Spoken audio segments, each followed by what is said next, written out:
semaine dans Carnet de santé, cécité et déficience visuelle, on en parle.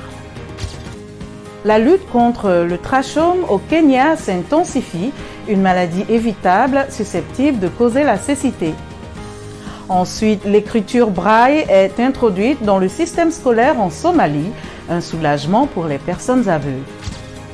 Enfin, une application vous permet de vous examiner les yeux dans le confort de votre maison. C'est dans cette édition de Carnet de santé.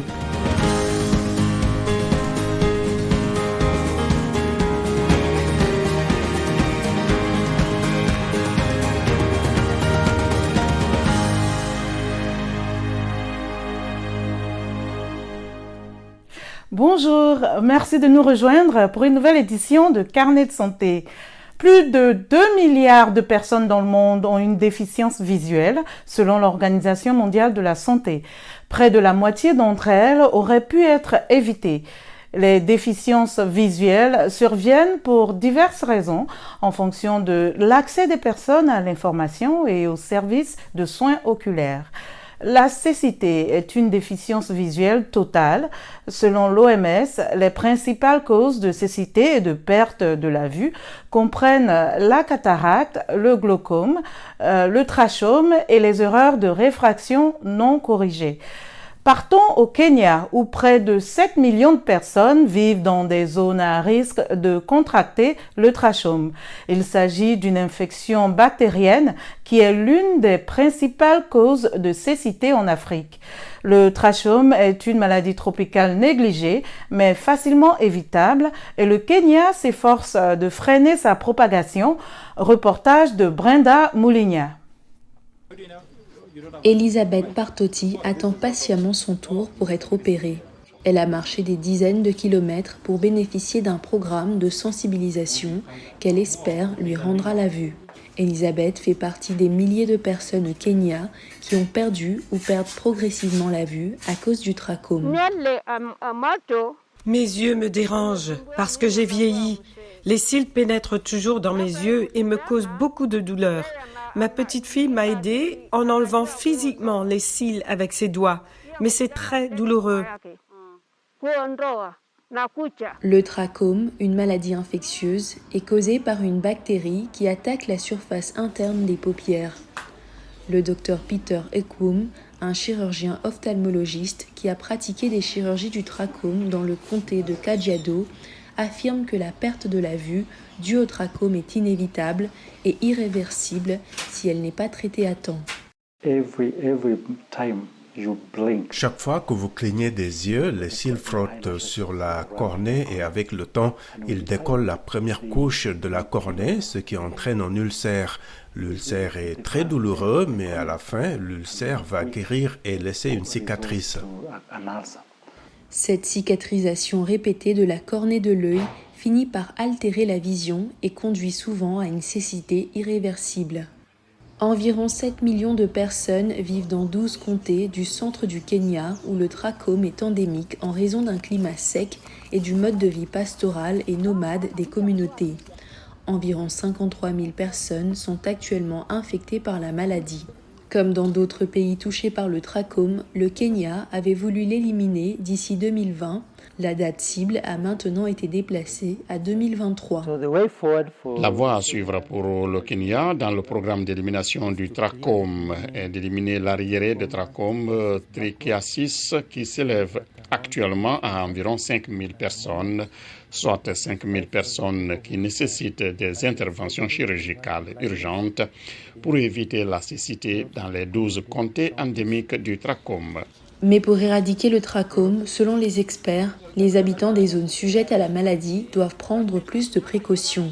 La plupart des communautés à risque sont nomades, vivant parfois dans les mêmes quartiers que leur bétail. Les mouches se reproduisent à cause des excréments et de l'urine et maintenant parce que les mouches se reproduisent, chaque fois qu'elles se déchargent sur le visage d'un enfant, la bactérie est transportée de l'enfant à la mère.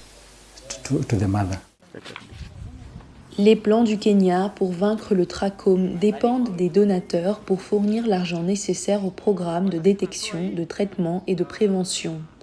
Ce n'est qu'avec plus de contributions, selon le Kenya, que le pays atteindra son objectif d'éliminer cette terrible maladie.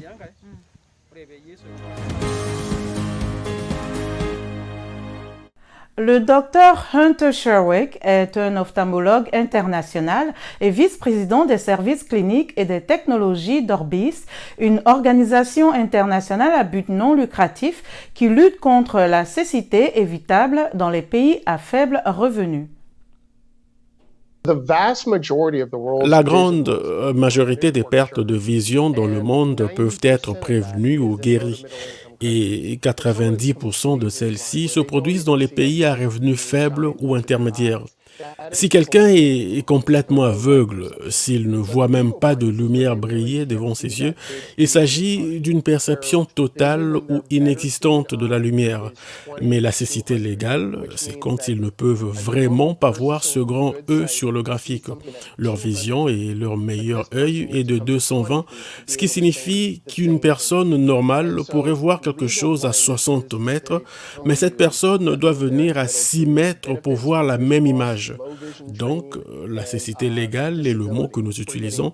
Cela signifie qu'ils ont droit à des prestations pour la perte des visions, l'entraînement à la basse vision et l'invalidité. Les gens ne réalisent pas que les femmes sont touchées de manière disproportionnée par la cécité évitable. Les femmes, en particulier celles qui s'occupent d'enfants, sont plus à risque de contracter le trachome. Et nous savons que si vous enlevez la mère, l'enfant, c'est un énorme fardeau. Donc nous concentrons vraiment sur le genre. Nous nous concentrons sur le développement des ressources humaines et la technologie. C'est très inquiétant de voir comment les gens prennent leur vue pour acquise et ne vont se faire examiner que lorsqu'il y a un problème. Un peu de prévention vaut mieux que guérir. Porter des lunettes de soleil qui non seulement protègent contre les rayons UV, mais aussi s'il y a un traumatisme ou un accident. Protéger vos yeux des traumatismes est essentiel. Les deux choses les plus importantes que vous puissiez faire, c'est de protéger vos yeux et de prévenir des pertes de vision par des contrôles oculaires réguliers, surtout si vous avez des antécédents familiaux de glaucome ou de cécité, ou si vous êtes vous-même diabétique. Le ministère de l'Éducation de la Somalie a introduit pour la première fois le braille dans les écoles pour les personnes aveugles et malvoyantes du pays. Voyons cela dans ce reportage de Mohamed Kanye depuis Mogadiscio. Hassan Manor et ses camarades de classe étudient à la dernière minute avant leur examen national final la semaine prochaine. Les étudiants seront testés sur le premier programme de braille de Somalie développé par le département de l'éducation pour les étudiants ayant des besoins spéciaux. Je suis impatient de passer mon examen final qui sera en braille pour la première fois dans notre pays et j'espère enregistrer d'excellentes performances lors des résultats. Le gouvernement fédéral a une nouvelle politique pour développer des programmes d'apprentissage pour les élèves ayant des besoins spéciaux. Jusqu'à présent, il a imprimé plus de 8600 livres dans 8 matières dans le cadre de son nouveau plan d'éducation. Nous avons commencé le nouveau projet avec 3 écoles comme modèle, puis nous l'étendrons à d'autres régions du pays après l'évaluation et les modifications nécessaires. Les étudiants ont réagi positivement au nouveau système d'apprentissage, mais disent que d'autres défis demeurent, comme le coût et le manque de ressources pour aider les étudiants à atteindre leur potentiel. Nous avons divers défis, notamment des professeurs qui enseignent bénévolement dans cette école sans rémunération et sans motivation, car la plupart des parents sont pauvres et ne peuvent pas payer les frais de scolarité de leurs enfants. Mais cela n'arrête pas nos efforts pour les éduquer. Les responsables disent que des décennies de violence en Somalie ont ravagé son système éducatif autrefois vanté et qu'il est encore loin d'où il était autrefois. Mais ils estiment que aider les étudiants ayant des besoins spéciaux comme Manor ne peut plus attendre. Les personnes aveugles et malvoyantes font face à de nombreux défis à cause de leur handicap et manque de ressources adéquates dans plusieurs pays, selon les observateurs.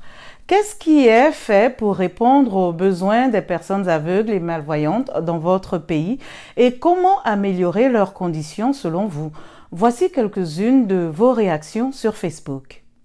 Archiduc Théodore de N'Djamena écrit « Les personnes aveugles ont des besoins en soins médicaux, accès à l'éducation, nourriture et aussi en habillement. » Alphonse Mbouaki répond « Les personnes handicapées en RD Congo ne bénéficient pas sérieusement des programmes d'encadrement et de prise en charge. » Enfin, Médard Durocher Bob écrit « Ce sont les personnes qu'il faut protéger, elles sont vulnérables. » Certaines personnes ont tendance à reporter à plus tard une visite chez l'ophtalmologue. Vous êtes trop occupé, vous voulez éviter une contamination au Covid-19 ou n'en avez tout simplement pas envie, eh bien, cette entreprise américaine dit avoir trouvé une solution, un examen ophtalmologique à l'aide d'un smartphone. Tina Trinh. La pandémie de Covid-19 a rendu plus difficile les consultations en personne chez les médecins. Une société, IQ, permet aux patients de devenir ophtalmologistes à domicile. Nous avons développé des tests de vision précis, accessibles et bon marché que vous pouvez faire sur votre smartphone. IQ Vision Check 2 est un appareil qui fonctionne avec un smartphone pour réaliser des examens de la vue pour la myopie, l'hypermétropie et l'astigmatisme.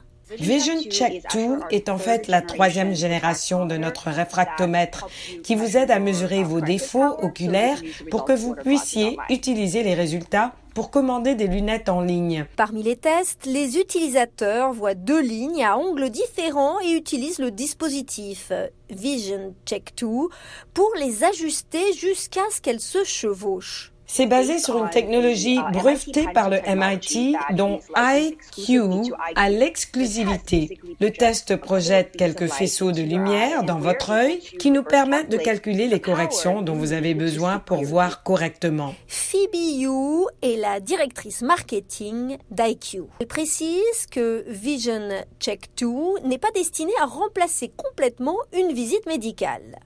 Mais si vous avez juste besoin d'actualiser vos données pour vos verres correcteurs, notre produit pourra le faire pour vous. Avec les restrictions de déplacement, cette société a connu une croissance importante de ses activités. Les gens sont plus disposés à rechercher d'autres solutions qu'ils peuvent utiliser à la maison et avec une plus grande facilité en général. Madame Yu affirme que les implications seront majeures pour les pays en développement. Pour les personnes qui ne peuvent pas prendre rendez-vous chez un ophtalmologiste, qui n'ont pas accès à un médecin qualifié, une solution peu coûteuse comme la nôtre peut vraiment changer la vie des gens.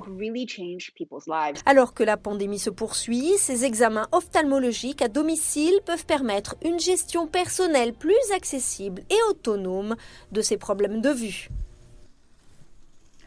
Notre émission tire à sa fin. Pour plus d'informations et l'actualité sur le coronavirus, rendez-vous sur notre site web voaafrique.com. Vos questions et réactions sont toujours les bienvenues sur la page Facebook de VOA Afrique. Vous pouvez aussi me suivre sur Twitter @linormoudou.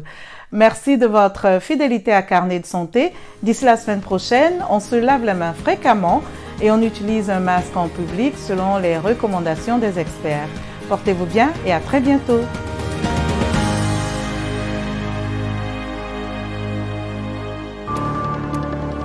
L'actualité africaine au quotidien, c'est ce que vous propose VOA Afrique. Je suis Ndari Kalinglopi à Cotonou.